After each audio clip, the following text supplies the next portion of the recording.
Deployment ng US aircraft carriers sa Middle East hindi makaka-apekto sa commitment ng Amerika sa Pilipinas ayon sa Armed Forces of the Philippines.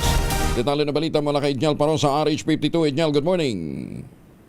Kuya Angel, kung piyansa sa natahang lakas ay hindi makaapekto sa West Philippine Sea ang paglisa ng USS George Washington sa Pacific area.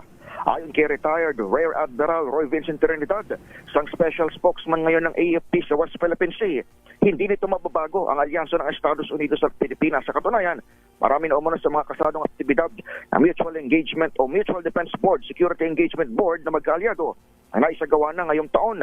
Nabatid kasing inalis ng US ang huli nitong aircraft carrier sa Pasipiko para pumosisyon sa gitnang silangan. Pero sabi ni Trinidad, pangunahin pa rin nakatokas seguridad ng bansang AFP habang may iba namang mga kaalyado ang umaalalay sa hukbo gaya ng Australia, Japan at New Zealand. Kasabay ng deployment ni USS George Washington sa Middle East, inulap ng AFP ang pagdami ng presensya ng China Coast Guard at mga research vessels sa West Philippine Sea nitong unang semestre ng 2026. Ako si Edniel Parrosa, DZRH, una sa Pilipinas, una sa Pilipino. Maraming salamat, Edniel.